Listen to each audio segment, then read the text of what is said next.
Hello hello hello hello hello hello मेरे बच्चे, कैसे हैं आप सब? Hope you all are doing great at your home. घर पे सब कैसे हैं? बढ़िया। अंकल आंटी जी ठीक है, घर वाली ठीक है, बढ़िया चल रहा है सब। तो मेरे बच्चे, आज का जो ये वन शॉट होने वाला है, ये होने वाला है meeting of board and it's committees, right?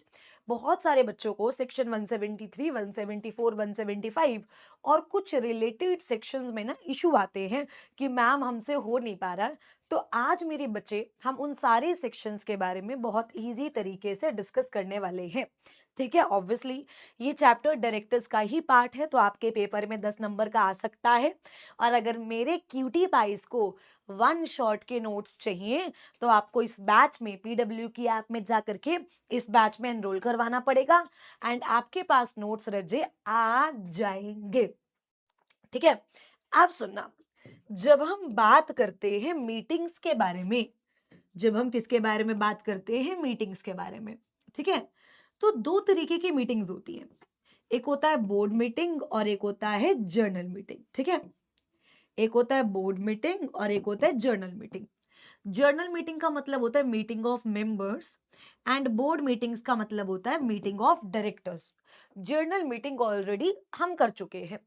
Board meeting का मतलब क्या होता है रजे? Meeting of directors, meeting of directors.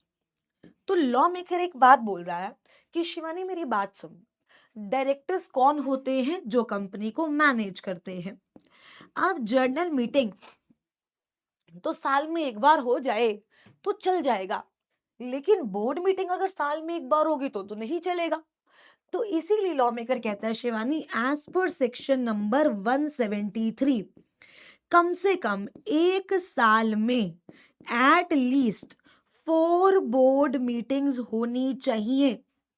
एक साल में कम से कम 4 board meetings and maximum gap between 2 board meetings should not exceed 120 days, should not exceed 120 days।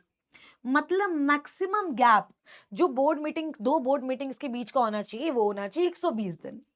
और फर्स्ट बोर्ड मीटिंग जैसे ही इनकॉर्पोरेशन हुई, उसके 30 दिन के अंदर अंदर हो जानी चाहिए।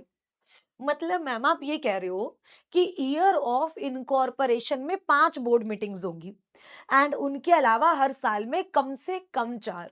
हम 4 नहीं बोलेंगे, आप समझो, हम क्या बोलेंगे? At least 4 board meetings in a year. अच्छा, तो ये ईयर कौन सा है मेरे बच्चे? ये ईयर है कैलेंडर ईयर। ये ईयर कौन सा है? Calendar year.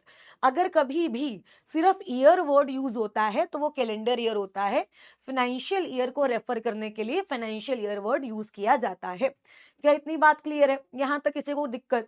नहीं मैम, हमें यहां तक कोई भी दिक्कत नहीं है, बहुत ईजी है, हमें समझ आ गया। लेकिन फिर भी मुझे संतुष्टि तब मिलेगी जब मैं आपको ये प्रॉपर करवाऊंगी। अब जब हम इनकॉर्पोरेशन की बात करते हैं, मान लो कंपनी 1 जनवरी को इनकॉर्पोरेट हुई है, ठीक है? तो लॉ मेकर कहता है शिवानी 30 जनवरी तक तो फर्स्ट बोर्ड मीटिंग करवा ले, ठीक है? और उसके बाद कम से कम 4 बोर्ड मीटिंग्स करवा ले अगर टाइम बच रहा है तो।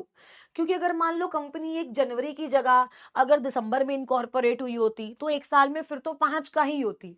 तो लॉ मेकर कह रहा है पहले साल अगर 5 पॉसिबल है तो 5 करवा, अगर टाइम कम है तो जितनी पॉसिबल है उतनी तो करवा ही, और अगले फिर साल से कम 4 तो तुझे करवानी ही है। और जो भी तू बोर्ड मीटिंग्स करवाएगी, इस तरीके से करवानी है कि जो मैक्सिमम गैप रहेगा ना बिटवीन 2 बोर्ड मीटिंग्स, वो 120 डेज से ज्यादा का नहीं होना चाहिए। मतलब हम ये नहीं चाहते कि बोर्ड बहुत दिन मिले ही ना। ओ भाई साहब, गिरा हुआ पेन। हम चाहते हैं कि बोर्ड जल्दी जल्दी मिले। हम क्या चाहते हैं? कि बोर्ड जल्दी जल्दी मिले। इसीलिए हम ये बोल रहे हैं कि कम से कम 120, मतलब ज्यादा से ज्यादा 120 दिन का गैप होना चाहिए। ठीक है जी। अब देखो ये भी 173 जो फर्स्ट बोर्ड मीटिंग है वो 30 दिन के अंदर अंदर करवानी है, और उसके बाद subsequent 4 board meetings in every calendar year. Gap between two board meetings should not be more than 120 दिन। और अगर मैं यहाँ सेक्रेटेरियल स्टैंडर्ड लगाऊं तो सेक्रेटेरियल स्टैंडर्ड क्या बोलता है शिवानी, कम से कम हर क्वार्टर में एक मीटिंग तो करवा ही लियो। अच्छा क्वार्टर कैसे होता है, अप्रैल मई जून जुलाई अगस्त सितंबर अक्टूबर नवंबर दिसंबर जनवरी फरवरी मार्च। तो हर क्वार्टर में कम से कम एक बोर्ड मीटिंग तो होनी ही चाहिए। ये कौन बोलता है, सेक्रेटेरियल स्टैंडर्ड्स। और लिस्टेड कंपनी में भी यही लगता है, हर क्वार्टर में कम से कम एक बोर्ड मीटिंग होनी चाहिए। लेकिन लॉ मेकर कहता है शिवानी देख, companies like OPC, dormant company, small company, startup या फिर सेक्शन 8 कंपनी, ये प्राइवेट कंपनी कौन सी है, जो स्टार्टअप है। अब ये ऐसी कंपनीज है ना जिन कंपनीज में इतना काम ही नहीं है। क्या आप भी मेरे साथ एग्री करते हो? ये ऐसी कंपनीज है ना मेरे बच्चे जिन कंपनीज में इतना काम है ही नहीं। दोबारा लॉ मेकर क्या कह रहा है शिवानी देख, मान ले ओपीसी हो गई, स्मॉल कंपनी हो गई, डोरमेंट कंपनी हो गई, स्टार्टअप हो गया, यस और नो सेक्शन 8 कंपनी हो गई। ये ऐसी कंपनीज है जिनमें इतना काम नहीं है, तो ये साल में 4 बार मीटिंग्स कराएंगी तो कोई बात ही नहीं बनती। इनकी ना साल में 2 बोर्ड मीटिंग्स बहुत है। मतलब इनको एक बोर्ड मीटिंग करवानी है in each half of calendar year, in each half of calendar year. मतलब एक कैलेंडर ईयर में in each half of calendar year, मतलब 6 महीने में अगर ये एक मीटिंग भी करवा लेगी तो ये चल जाएगा। अब नॉर्मल बोर्ड मीटिंग्स में हम क्या बोलते हैं कि मैक्सिमम गैप 120 दिन का होना चाहिए। इनमें हम बोलते हैं कि मिनिमम गैप 90 दिन का होना चाहिए। मतलब क्योंकि यार इसमें कुछ काम ही नहीं है इतना, तो ये बार बार मिलकर के क्या करेंगे, minimum gap 1 meeting in each half of calendar year and minimum gap होगा मेरे बच्चे 90 दिन का। मिनिमम गैप कितने का होगा, 90 दिन का। अच्छा ओपीसी जिसमें एक सिंगल डायरेक्टर है, उसे तो मीटिंग करवाने की जरूरत ही नहीं है। यस और नो। आओ लॉ मेकर क्या कह रहा है शिवानी, मेरी बात सुन। मैंने कहा सुना, कह रहा देखो तेरी ओपीसी है या स्मॉल कंपनी है या डोरमेंट है या स्टार्टअप है या तेरी सेक्शन 8 कंपनी है, ठीक है, तो उनको 4 बोर्ड मीटिंग्स नहीं करवानी। अगर वो हर 6 महीने में एक एक बोर्ड मीटिंग, मतलब साल में 2 भी करवा लेंगे तो चलेगा। और जो ये मैक्सिमम नहीं, यहां पर है मिनिमम, कि 2 बोर्ड मीटिंग्स के बीच में, इन 2 बोर्ड मीटिंग्स के बीच में जो मिनिमम गैप होगा ना, वो कितने दिन का होगा, 90 दिन का। वो कितने दिन का होगा, 90 दिन का। ठीक है, एक तो पार्ट 173 का यही बोलता है कि मीटिंग कब करवानी है, दूसरा पार्ट बोलता है नोटिस ऑफ बोर्ड मीटिंग। अच्छा मैम एक बात बताओ, अब मान लो ये बोर्ड मीटिंग है, क्या डायरेक्टर्स फिजिकली प्रेजेंट हो सकते हैं, ये तो है ही है। क्या मैम डायरेक्टर्स वर्चुअली भी प्रेजेंट हो सकते हैं, यस। अब मेरे बच्चे ऐसा कुछ भी नहीं है, अगर डायरेक्टर्स वर्चुअली प्रेजेंट हैं फिर भी एज पर सेक्शन नंबर 174 उन्हें कोरम में काउंट किया जाता है। डायरेक्टर्स बोर्ड मीटिंग में फिजिकली भी प्रेजेंट हो सकते हैं और वर्चुअली भी प्रेजेंट हो सकते हैं। जब आप बात करते हो नोटिस ऑफ बोर्ड मीटिंग, तो लॉ मेकर कहता है शिवानी कम से कम 7 दिन का नोटिस हम देंगे। 7 दिन के कम से नोटिस पे हम बात नहीं करेंगे। बोर्ड मीटिंग का नोटिस, अच्छा जनरल मीटिंग का कितना जाता था, at least 21 clear days. Board meeting का जाएगा एटलीस्ट 7 डेज, ठीक है, at least 7 days notice to all the directors before the meeting, exclude the day on which the notice is served and the date of board meeting। मतलब proper 7 दिन होने चाहिए। Proper क्या होने चाहिए रजत, 7 दिन होने चाहिए।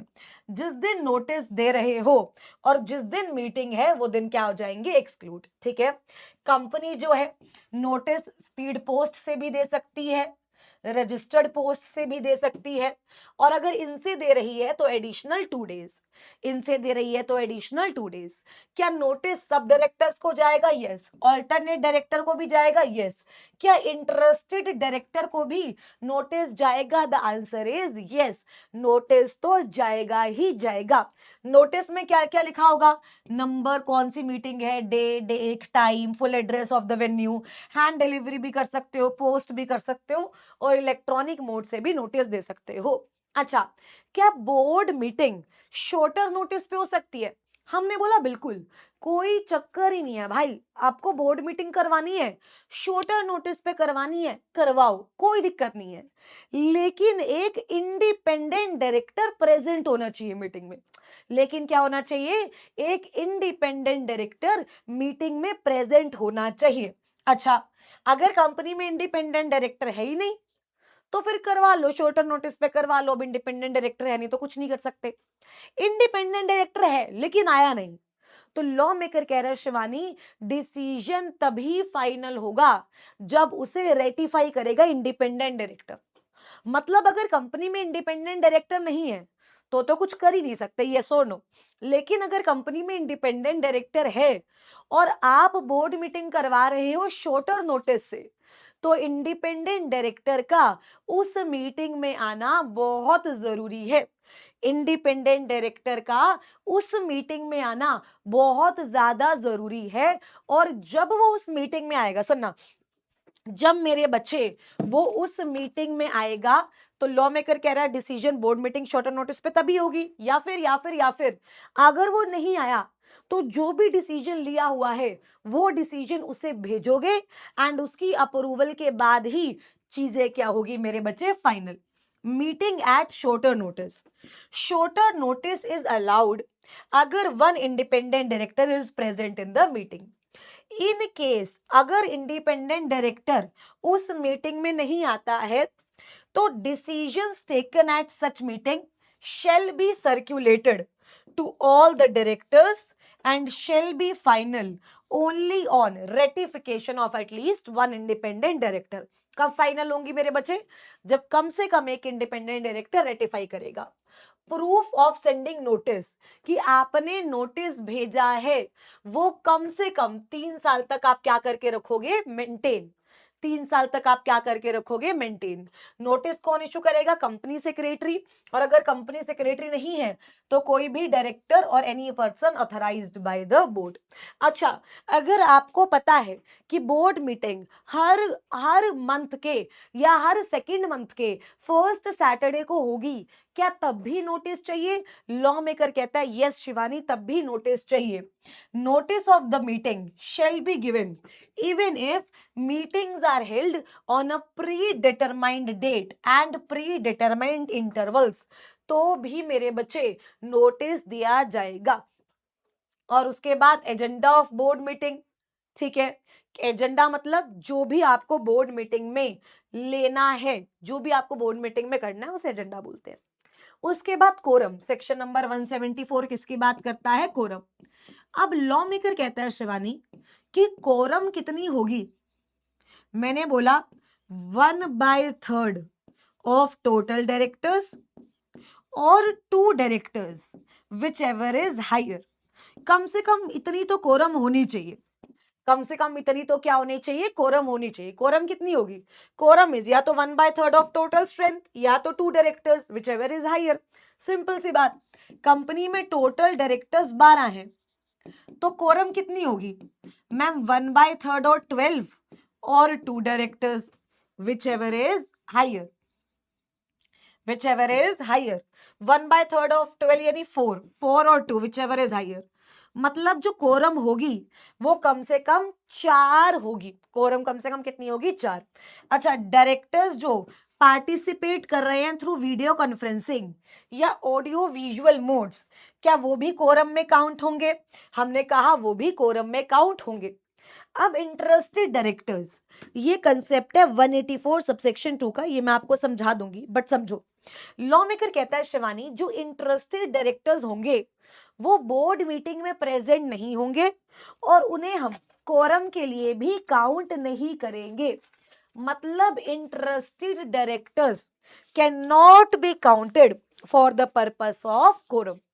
Interested directors can not be counted for the purpose of quorum. Interested directors को हम कोरम के लिए काउंट नहीं करेंगे, ना ही उन्हें राइट है कि वो मीटिंग में आकर के वोट कर सकते हैं। लेकिन प्राइवेट कंपनी चाहे तो वो अपने इंटरेस्टेड डायरेक्टर्स को मीटिंग में आने के लिए भी अलाउड कर सकती है और मीटिंग में वोट करने के लिए भी अलाउड कर सकती है। देखो, interested directors can not be counted for the purpose of quorum except in case of a private company. A director shall be entitled to participate after disclosure. मतलब डिस्क्लोजर देने के बाद डायरेक्टर पार्टिसिपेट कर सकता है। अब लॉ मेकर कहता है शिवानी सुन, मान ले तेरी कंपनी में ना इंटरेस्टेड डायरेक्टर्स बहुत ज्यादा हो गए हैं, तो 1/3 वाली तो कोरम सेटिस्फाई हो ही नहीं पाएगी। तो बचे हुए जो नॉन इंटरेस्टेड डायरेक्टर्स है ना, उन्हें हम कोरम मान लेंगे। देखो, अगर कभी भी किसी भी मीटिंग में more than 2/3 of director interested हैं, तो जो रिमेनिंग डायरेक्टर है जो नॉन इंटरेस्टेड है, कम से कम वो 2 होने चाहिए। तो हम उन्हें क्या मान लेंगे मेरे बच्चे? कोरम। हम उन्हें क्या मान लेंगे? कोरम। अब इसका मतलब क्या है? देखो, कोरम करवाने के, कोरम डिटरमाइन करने के 2 टेस्ट है, ठीक है।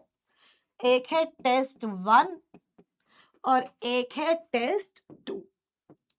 अब लॉ मेकर कहता है शिवानी हमेशा कोरम टेस्ट 1 से निकलेगी, 1/3 ऑफ टोटल डायरेक्टर्स और 2 directors whichever is higher.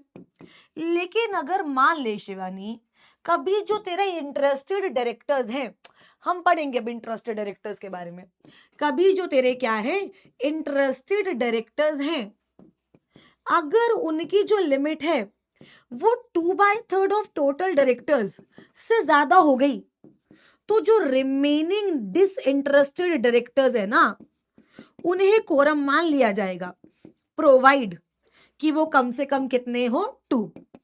वो कम से कम कितने हो? 2। मतलब टेस्ट 2 आप कब लगाओगे? जब जो आपके इंटरेस्टेड डायरेक्टर्स हैं वो टोटल डायरेक्टर्स के 2/3 या उससे ज्यादा है, तभी टेस्ट 2 लगेगा। अदरवाइज कोरम हमेशा कैसे निकलेगी? कोरम हमेशा निकलेगी टेस्ट 1 से। कोरम हमेशा किससे निकलेगी मेरे बच्चे? टेस्ट 1 से। एग्जाम्पल लेते हैं, मेरी कंपनी है, उसमें टोटल डायरेक्टर्स मेरे बच्चे 15 है, ठीक है, और उसमें जो इंटरेस्टेड डायरेक्टर्स हैं, मान लो वो इंटरेस्टेड डायरेक्टर्स 5 है, तो कोरम कैसे निकालोगे? मैम कोरम कैसे निकलती है? टेस्ट 1 ही लगाएंगे, 1/3 ऑफ 15 और 2 विच एवर इज हायर। तो मतलब कोरम आ गई 5। मतलब मीटिंग में 5 डिसइंटरेस्टेड डायरेक्टर्स प्रेजेंट होने जरूरी है। आप समझो, इंटरेस्टेड 5, डिसइंटरेस्टेड कौन से हो गए? 10। तो ये पॉसिबल है, हाँ या ना? 5 डिसइंटरेस्टेड अगर मीटिंग में प्रेजेंट होंगे तो कोरम होगी। लेकिन अब मानो टोटल डायरेक्टर्स आपके रजे 15 हैं, ठीक है, जिसमें से जो इंटरेस्टेड डायरेक्टर्स हैं, जिसमें से जो क्या है इंटरेस्टेड डायरेक्टर है, मान लो वो ही 12 है, तो आप ये देखो ना, कंडीशन 1 तो वैसे भी नहीं लग पाएगी। तो लॉ मेकर कह रहा है शिवानी जितने डिसइंटरेस्टेड बन गए 3, वो कोरम हो जाएगी। तो मतलब अगर टेस्ट 1 से कोरम निकल रही है तो हमेशा टेस्ट 1 से ही कोरम निकालोगे, 1/3 ऑफ टोटल डायरेक्टर और 2 director whichever is higher.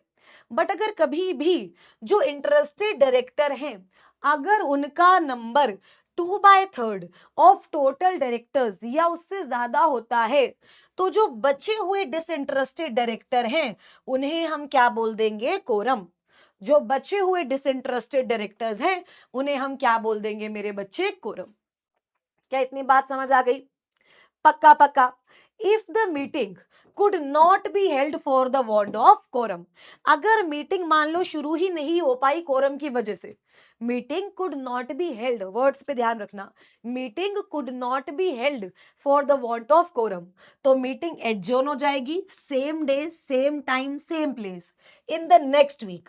और अगर नेक्स्ट वीक नेशनल हॉलीडे है तो till the succeeding day. Till what मेरे बच्चे? Succeeding day. क्लियर है? Notice of adjourned meeting shall be given to all the directors including those directors who did not attend the meeting originally convened date.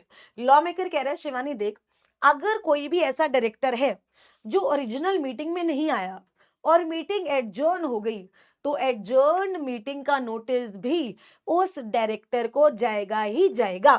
Where adjourn meeting will be held as per AOA or at the same time same place in the next week, notice is not required. lawmaker कह रहा है शिवानी देख, अगर मान ले ये original meeting है और ये मीटिंग एडजर्न होती है, ठीक है, मीटिंग क्या होती है? एडजर्न. कब एडजर्न हो रही है meeting? Same day same time next week, या फिर एडजर्नमेंट हो रही है एज पर आर्टिकल्स. एडजर्नमेंट हो रही है एज पर व्हाट मेरे बच्चे? आर्टिकल्स. तो यहां पर no notice is required. Notice की कोई भी जरूरत नहीं पड़ेगी. नोटिस की कोई भी जरूरत नहीं पड़ेगी. इतनी बात क्लियर है?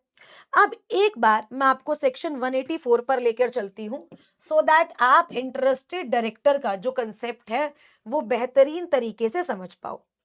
अब लॉ मेकर कह रहा है शिवानी देखो, 184 बात करता है disclosure of interest by directors. किसकी बात करता है? Disclosure of interest by directors. इसमें दो सबसेक्शंस बहुत इंपॉर्टेंट है, सबसेक्शन 1 और सबसेक्शन 2. ठीक है, सबसेक्शन 1 बात करता है जर्नल डिस्क्लोजर की और सबसेक्शन 2 बात करता है स्पेसिफिक डिस्क्लोजर्स की. ठीक है, सेक्शन कौन सा कनेक्ट कर रही हूं मैं? 184. सेक्शन 184 किसका है मेरे बच्चे? Disclosure of interest by director. Disclosure of interest by director. अब लॉ मेकर कहता है शिवानी मेरी बात सुन, देख एक तो है 184 सबसेक्शन 1 और एक है 184 सबसेक्शन 2. एक है 184 सबसेक्शन 1 और एक है 184 सबसेक्शन 2. 184 सबसेक्शन 1 किसकी बात करता है? Disclosure of interest. इसे हम बोल सकते हैं journal disclosure. That is what? Journal disclosure. 184 subsection 2 बात करता है स्पेसिफिक डिस्क्लोजर की. बात किसकी करता है मेरे बच्चे? Specific disclosure. अब लॉ मेकर कहता है शिवानी देख, जब भी कोई डायरेक्टर अपॉइंट होगा ना, उसे 3 बार डिस्क्लोजर देना है.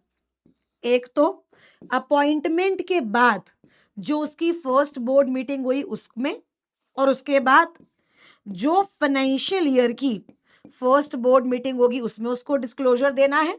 और उसके बाद जब भी उसका इंटरेस्ट चेंज होगा तो इंटरेस्ट चेंज होने के बाद जो फर्स्ट बोर्ड मीटिंग होगी उसमें डिस्क्लोजर देना है.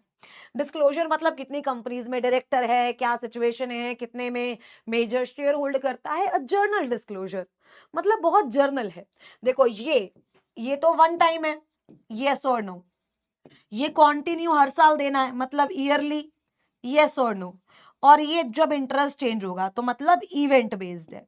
ये क्या है? Event based. मतलब अगर आज मैं कंपनी की डायरेक्टर बनी हूं तो मुझे मेरे डायरेक्टर बनने के बाद जो पहली बोर्ड मीटिंग हुई उसमें डिस्क्लोजर देना है.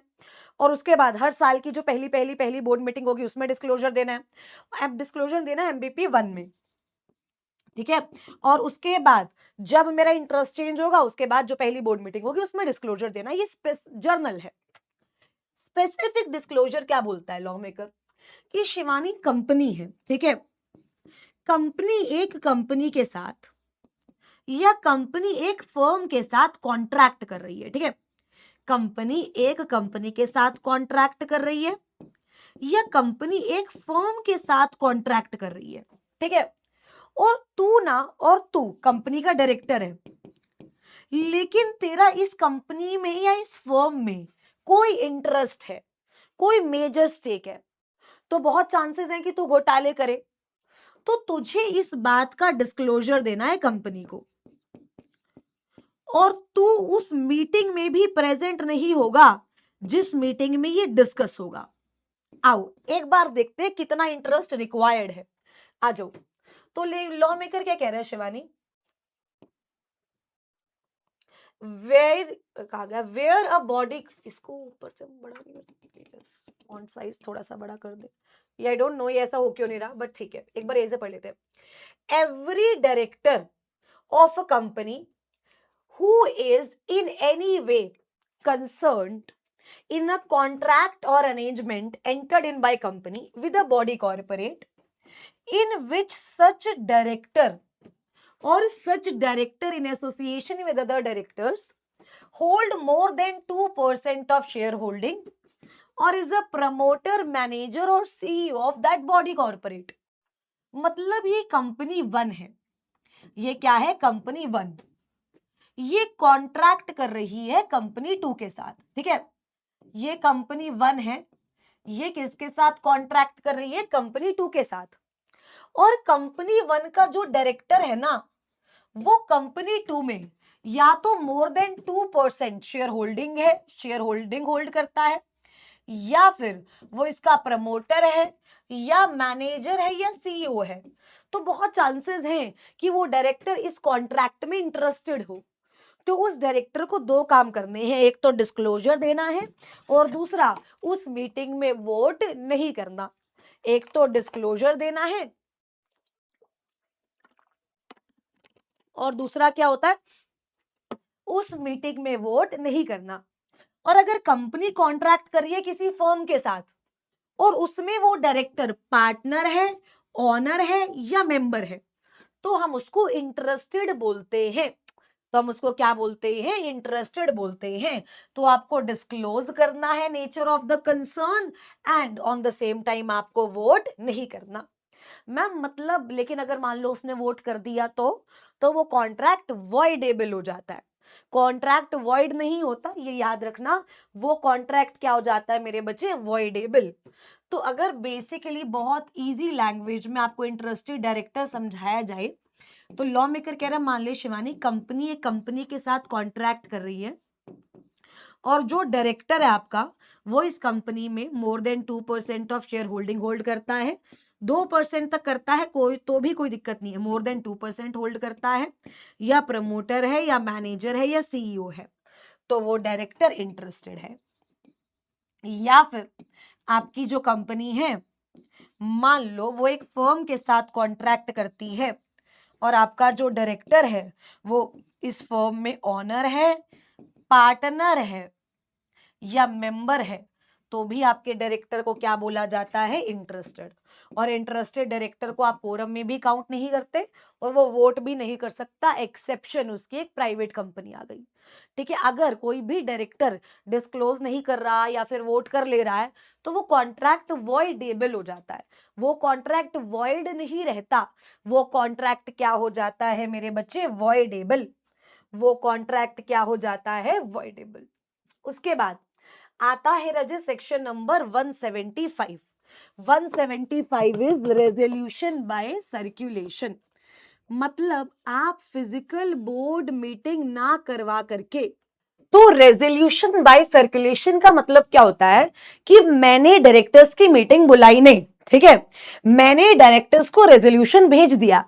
अब डायरेक्टर्स को अगर वो रेजोल्यूशन पर हाँ करनी है तो वो हाँ करके मुझे भेज दे, मना करना है तो मना करके भेज दे। रेजोल्यूशन बाय सर्कुलेशन का जो यूजुअली रिवर्ट है मेरे बच्चे, वो विद इन 7 डेज करना होता है। मैम एक बात बताओ, जैसे मान लो एक कंपनी है, ठीक है, कंपनी ने ना रेजोल्यूशन बाय सर्कुलेशन करवाया, तो क्या उसे बोर्ड मीटिंग करवानी जरूरी है? The answer is yes. Board meeting तो मेरे बच्चे करवानी ही पड़ेगी। बोर्ड मीटिंग का कोई ऑल्टरनेटिव नहीं है। इट इज नॉट लाइक कि आप भाई बोर्ड मीटिंग छोड़ दोगे, साल में 5 बार ऐसे करवा लोगे, नहीं। 4 बोर्ड मीटिंग्स तो है ही है। जब हम सेक्शन नंबर 179 पढ़ते हैं ना मेरे बच्चे, तो सेक्शन नंबर 179 बात करता है पावर ऑफ बोर्ड्स, और वो भी यही बात बोलता है कि इतनी पावर्स हैं, बेसिकली 12-13 पावर्स हैं। Board can exercise that only at the board meeting. Only at the board meeting. उसके अलावा कोई बहुत ज्यादा इंपॉर्टेंट कंसर्न है तो रेजोल्यूशन बाय सर्कुलेशन से हो सकता है। देखो क्या लिखा हुआ है, resolution by circulation, resolution paper circulated to all the directors as well as to the committee members in India, send draft resolution by speed post, courier और electronic mode. Speed post, courier और electronic mode से आप इसको भेज सकते हो। ये कब पास होगा, मेजॉरिटी ऑफ डायरेक्टर्स जब इसे अप्रूव कर देंगे। लेकिन लॉ मेकर कहता है शिवानी सुन, अगर 1/3 ऑफ टोटल डायरेक्टर्स ने बोला कि ये जो रेजोल्यूशन है ये डिसाइड होगा एट द मीटिंग, तो फिर वो रेजोल्यूशन मीटिंग पर ही डिसाइड होगा। अब मान लो ये कंपनी है, ये क्या है मेरे बच्चे, कंपनी, एंड कंपनी ने ये रेजोल्यूशन सर्कुलेट किया।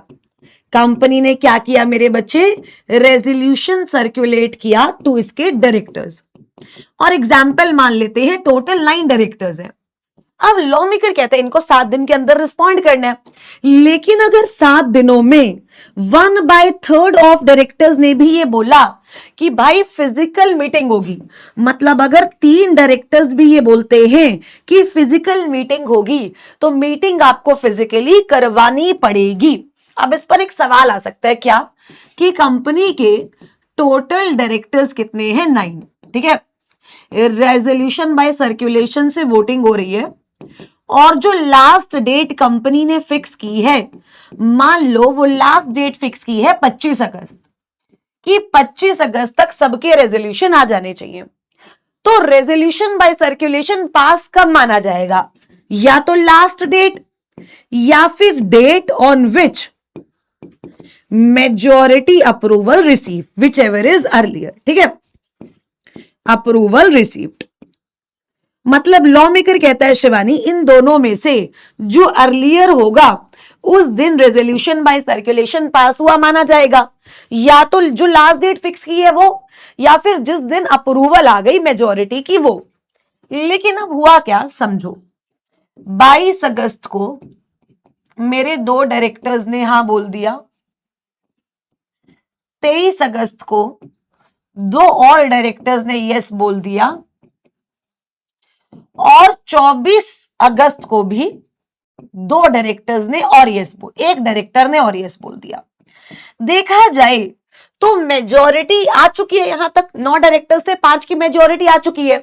तो 24 अगस्त को हमें रेजोल्यूशन पास मानना चाहिए। लेकिन लॉ मेकर कहता है नहीं, क्योंकि रिमेनिंग डायरेक्टर कितने हैं, 4। मतलब क्या जो रिमेनिंग डायरेक्टर हैं वो 1/3 या उससे ज्यादा है, यस। अगर इन 4 में से 3 डायरेक्टर्स ने भी बोल दिया कि मीटिंग को फिजिकली करवाओ, इन 4 में से 3 डायरेक्टर्स ने भी क्या बोल दिया कि मीटिंग को फिजिकली करवाओ, तो हमें मीटिंग कैसे करवानी पड़ेगी, फिजिकली। हमें मीटिंग कैसे करवानी पड़ेगी, फिजिकली। लॉ मेकर कहता है शिवानी तो इसीलिए ये बहुत गलत बात है। 24 अगस्त है, एक डायरेक्टर है। अब अगर देख, अब अगर 25 अगस्त तक किसी ने नहीं बोला तो हम 25 अगस्त को अप्रूव हुआ मानेंगे, या फिर अगर 24 अगस्त को मान ले 3 डायरेक्टर्स ने यस बोल दिया होता, 3 4 5 6 7, तो 24 अगस्त को भी मान लेते, क्योंकि अभी बचे कितने हैं, 2 डायरेक्टर्स। तो अगर वो 2 कुछ कहेंगे भी तो होने वाला थोड़ी ना कुछ है, हाँ या ना, क्योंकि कम से कम 1/3 बोलेगा कि मीटिंग फिजिकली करवाओ तो ही मीटिंग फिजिकली होगी, अदरवाइज थोड़ी ना मीटिंग फिजिकली होगी। So this is the case. क्या इतनी बात समझ आई? अब आइए, अब 2 सेक्शंस यहां पे मैं आपको करवाना चाहूंगी। एक तो सेक्शन नंबर 179 और एक है सेक्शन नंबर 180। एक कौन सा है, सेक्शन नंबर 180। सेक्शन नंबर 179 बात करता है power of board of directors, ठीक है। और सेक्शन नंबर 180 बात करती है restriction on power of board, restriction on power of board. Law maker कहता है शिवानी देख, 179 में कुछ लिस्ट दे रखी है पावर्स की जो बोर्ड एक्सरसाइज करेगा ओनली एट बोर्ड मीटिंग, जो बोर्ड एक्सरसाइज करेगा only at what, meeting of board of directors. आप मेरे को एक बात बताओ, क्या मेरे बच्चे, जब हम बात करते हैं डायरेक्टर्स की, तो डायरेक्टर्स कौन है? लॉ मेकर कह रहा है शिवानी, जो कंपनी को संभाल रहे हैं, जो कंपनी को क्या कर रहे हैं? संभाल रहे हैं। तो इसीलिए उनके पास पावर्स होनी भी जरूरी है, यस और नो? मतलब वो कंपनी के बिहाफ पे ऑलमोस्ट सारा काम कर सकते हैं। अगर वो काम शेयर होल्डर्स के लिए रिजर्व नहीं है तो, मतलब अगर एक्ट में कहीं लिखा है ओआर पास होगा, एसआर पास होगा, तो लॉ मेकर कहता है शिवानी फिर वो तो देख करना ही पड़ेगा, उसमें तो कोई दिक्कत है ही नहीं, ठीक है, वो तो शेयर होल्डर्स ही करेंगे। बट उसके अलावा क्या मेरे बच्चे डायरेक्टर्स जो हैं वो सारा काम कर सकते हैं? हमने कहा बिल्कुल सारा काम कर सकते हैं। देखो क्या लिखा हुआ है 179, the board of directors of the company shall be entitled to exercise all such powers and to do all such things as they are exercised। ठीक है जी। अब वो क्या कह रहा है, ये जो पावर्स सबसेक्शन 3 में दे रखी है ना, ये पावर्स आप सिर्फ कहां एक्सरसाइज कर सकते हो? बोर्ड मीटिंग में। ये पावर आप सिर्फ कहां एक्सरसाइज कर सकते हो? बोर्ड मीटिंग में। कौन सी पावर्स है? To make calls, to authorise buy back 10% तक, to issue securities, to borrow money, to invest funds, to grant loans, to approve financial statements, to diversify the business of the companies, to approve merger amalgamation, to take a company and any other matter which may be prescribed। या ये सारी powers resolution by circulation से exercise नहीं हो सकती। इनके लिए आपको क्या करवानी पड़ेगी? Physical board meeting. क्या करवानी पड़ेगी? Physical board meeting. Law maker क्या कह रहे हैं शिवानी? फिजिकल बोर्ड मीटिंग कब कब जरूरी है? सबसे पहला, to make calls on share holders, to authorise buyback of securities, to issue securities including debentures, to borrow monies, to invest funds of the companies, to grant loan, approve financial statement, diversify business, merger, takeover, amalgamation। ठीक है, क्या ये सारी powers board delegate भी कर सकता है? Law maker कहता है शिवानी देख, सिर्फ ये 3 पावर्स डेलीगेट हो सकती हैं, डी, ई और एफ वाली। मतलब टू ग्रांट लोन ये पावर डेलीगेट हो सकती है, टू बोरो मनीज ये पावर डेलीगेट हो सकती है, और टू इन्वेस्ट फंड्स ये पावर डेलीगेट हो सकती है। किसको? किसी कमिटी को, ठीक है, या फिर ये पावर एमडी को, या मैनेजर को, या principal officer of the company को। Principal officer of the company, इनको हम ये पावर डेलीगेट कर सकते हैं। कौन सी पावर डेलीगेट हो सकती है? सबसे पहले तो ये समझना है, दोबारा, कौन कौन सी पावर डेलीगेट हो सकती है? बोरो करने की पावर डेलीगेट हो सकती है, इन्वेस्ट करने की पावर डेलीगेट हो सकती है, और लोन देने की पावर डेलीगेट हो सकती है। मतलब लोन लेने की पावर डेलीगेट हो सकती है, लोन देने की पावर डेलीगेट हो सकती है, और इन्वेस्ट करने की पावर डेलीगेट हो सकती है। एग्जैक्टली डेलीगेट करेगा कौन? लॉ मेकर कहता है शिवानी डेलीगेट किसको होगी? या तो कमिटी को होगी, यस और नो, ऑडिट कमिटी को आप दे दोगे, या फिर एमडी को दे दोगे, या मैनेजर को दे दोगे, या प्रिंसिपल ऑफिसर ऑफ कंपनी को दे दोगे। या किसको दे दोगे मेरे बच्चे? Principal officer of company. किसको दे दोगे मेरे बच्चे? Principal officer of company. क्या इतनी बात क्लियर है? It's done. अब आगे बढ़ते हैं। अब लॉ मेकर एक और बात बोलता है, सेक्शन नंबर 180। अब लॉ मेकर कहता है शिवानी देख, 179 में पावर्स तो दे दी, यस और नो, बट उन पावर्स पर कंट्रोल भी होना चाहिए। तो 180 बात करती है restriction on power of board. But इसका मतलब ये नहीं है कि बोर्ड ये पावर एक्सरसाइज कर ही नहीं सकता। लॉ मेकर कहता है शिवानी सेक्शन 180 सबसेक्शन 1 में मैंने 4 क्लॉज दिए हैं, ए, बी, सी एंड डी। ठीक है, सुनना ध्यान से। 180 सब सेक्शन 1 में मैंने 4 क्लॉज दी है। अगर बोर्ड ऑफ डायरेक्टर्स को इन चारों में से कोई भी काम करना है ना, तो उन्हें पहले एसआर पास करना होगा। अच्छा, यूजुअली डिसीजंस कैसे लिए जाते हैं? पहले बीआर पास होता है, उसके बाद जर्नल मीटिंग में ओआर या एसआर पास होता है, यस और नो। यूजुअली डिसीजंस ऐसे लिए जाते हैं। लेकिन लॉ मेकर कहता है शिवानी यहां पर बीआर से पहले एसआर पास करवाना होगा।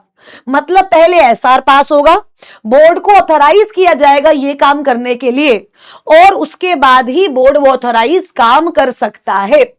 तो कितने काम है ऐसे? 4। सबसे पहला, टू सेल, लीज और डिस्पोज ऑफ द होल और substantially the whole of undertaking of company.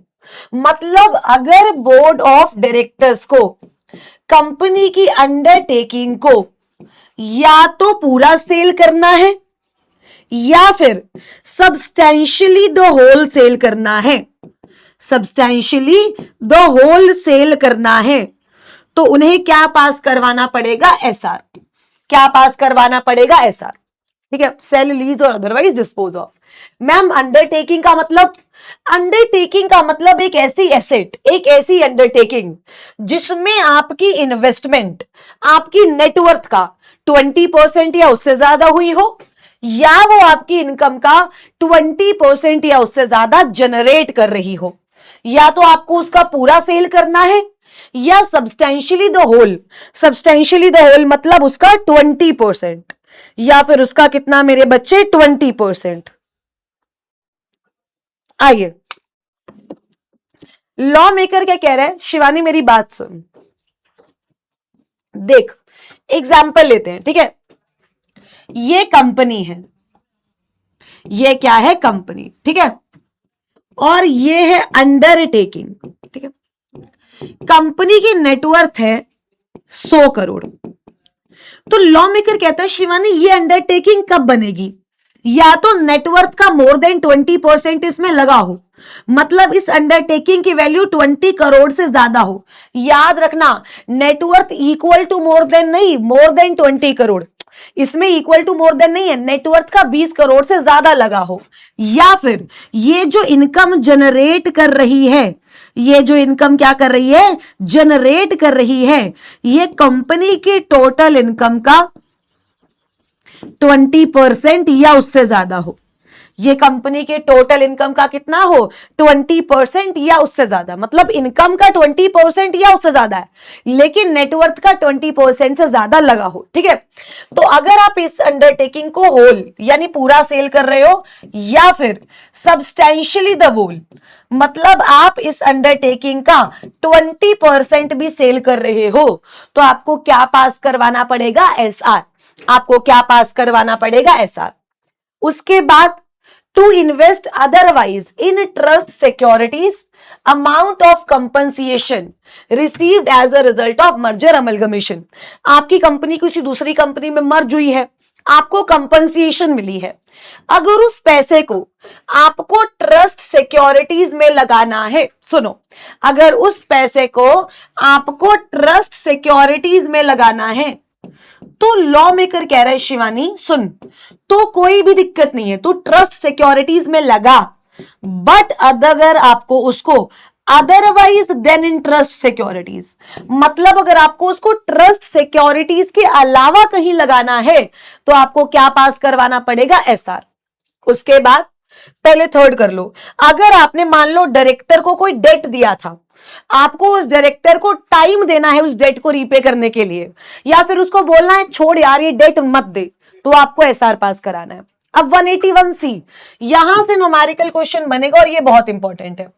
Law maker कहता है शिवानी आप बोरिंग करो 100% of paid up capital free reserve SPR, यहां तक आराम से बोरिंग करो। लेकिन जैसे ही आपकी present borrowings plus proposed borrowings मिला दोगे, जैसे ही आपकी present borrowings plus proposed borrowings 100% से ज्यादा हो जाएंगी ना, तो उसके लिए आपको क्या पास करवाना पड़ेगा? एसआर। लेकिन जब आप बोरिंग काउंट करोगे तो उसमें आप टेम्परेरी लोन इंक्लूड नहीं करोगे। टेम्परेरी लोन मतलब लोन रीपेबल ऑन डिमांड, और 6 months from the date of short term loans, cash credit arrangements, discounting bill of exchange, other short term loan of seasonal characters include नहीं करोगे। लेकिन loan raised for the purpose of financial expenditure of capital nature, ये short term loan में क्या होगा, include. मतलब ma'am आप ये कह रहे हो 100% of paid up capital free reserve और एसपीआर तक आप आराम से बोरिंग करो, कोई दिक्कत नहीं है, आराम से बोरिंग करो। अगर इससे ज्यादा होता है तो एसआर पास करवा लो, यस। और जब आप बोरोइंग देखोगे तो उसमें शॉर्ट टर्म बोरोइंग्स नहीं देखोगे, आप उसमें लॉन्ग टर्म बोरिंग्स देखोगे। अच्छा, शॉर्ट टर्म बोरिंग्स कैसे हो गई, कैश क्रेडिट अरेंजमेंट्स हो गया, short term loans of seasonal characters हो गया, डिस्काउंटिंग बिल ऑफ एक्सचेंज हो गया, right. But it will not include the loans that are raised for purpose of financial expenditure of a capital nature। मतलब अगर आपको सवाल में लोन दे रखा है financial nature of capital expenditure, तो आप उस लोन को मेरे बच्चे प्रेजेंट बोरिंग में एक्सक्लूड करके उसके बाद ही लिमिट्स निकालोगे। मतलब अगर आपको ये 4 चीजें करनी है तो आपको अप्रूवल लेना पड़ेगा बाय पासिंग एसआर। क्या करना पड़ेगा, अप्रूवल लेना पड़ेगा बाय पासिंग एसआर। क्या इतनी बात क्लियर है मेरे बच्चे? आगे ठीक है, इफेक्टिव डेट देखो, ये तो मैंने आपको बता ही दिया है कि कब माना जाएगा कि रेजोल्यूशन बाय सर्कुलेशन रजे पास हो गया। मिनट्स आपने ऑलरेडी जर्नल मीटिंग में कर ही लिए हैं, वर्चुअल मीटिंग्स भी मेरे बच्चे मैंने आपको बता ही दी है। रेस और no, every company shall make necessary arrangements to avoid failure of video या audio visual connection. The chairperson of the meeting and the company secretary shall take due and reasonable care. Notice of the meeting shall inform the directors regarding the option available them to participate through video conferencing। मतलब जब आप directors को notice दोगे तो उन्हें यह बात बताई जाएगी कि उनके पास ये ऑप्शन है कि वो वीडियो कॉन्फ्रेंसिंग से भी पार्टिसिपेट कर सकते हैं। अगर कोई भी डायरेक्टर वीडियो कॉन्फ्रेंसिंग से पार्टिसिपेट करना चाहता है तो वो इस बात को पहले ही कम्युनिकेट कर देगा या तो चेयरमैन को या तो कंपनी सेक्रेटरी को, ठीक है। या फिर वो सिंपल सी बात है, वो कह रहा हूं इतना टाइम पहले आपको बताना है कि जो कंपनी है वो सफिशिएंट अरेंजमेंट्स कर सके। A director who intends to participate in the meeting through electronic mode may intimate about such participation at the beginning of the calendar year and the declaration shall be valid for 1 year। अगर director को लगता है मैं पूरा साल भर बाहर ही रहूंगा तो वो कैलेंडर ईयर की शुरुआत में ही एक डिक्लेरेशन दे सकता है और बता सकता है कि भाई मैं अब से सारी मीटिंग्स वीडियो कॉन्फ्रेंसिंग के थ्रू ही अटेंड करूंगा। और वो डिक्लेरेशन जो डायरेक्टर ने दी है मेरे बच्चे वो 1 साल के लिए क्या रहेगी, वैलिड। वो 1 साल के लिए क्या रहेगी, वैलिड। अगर डायरेक्टर से ऐसी कोई भी इंटीमेशन नहीं आती है टाइमली कि वो वीडियो कॉन्फ्रेंसिंग से पार्टिसिपेट करेगा तो हम ये एज्यूम कर लेंगे कि जो डायरेक्टर है मीटिंग वो कैसे अटेंड करेगा, इन पर्सन। कैसे अटेंड करेगा, in person. Chairman roll call करेगा, डायरेक्टर इंट्रोड्यूस करेंगे अपने आप को जब भी वो बोलेंगे। Presence will be counted for the purpose of quorum. कोई भी अनऑथराइज्ड एक्सेस वर्चुअल मीटिंग्स में किसी को भी नहीं दिया जाएगा। डिस्टर्बेंस है तो डायरेक्टर को रिपीट करना पड़ेगा और चेयरमैन समरी अनाउंस करेगा at the end of the meeting. Chairman क्या करेगा, समरी अनाउंस करेगा at the end of the meeting. तो मेरे बच्चे यहां पर हमारा बोर्ड कमिटीज का जो चैप्टर है वो कंप्लीट होता है। आई होप ये चैप्टर आप सब बच्चों को बहुत बढ़िया तरीके से समझ आया होगा। अगर कोई भी दिक्कत है मेरे बच्चे तो you can easily reach out to me. Thank you so much. आज की क्लास दिमाग में क्लियर या दिमाग से क्लियर? आई होप आज की क्लास दिमाग में क्लियर होगी। मेहनत हमारी, रिजल्ट हमारा, छुट्टी हमारी। Thank you so much. Have a great day. Bye.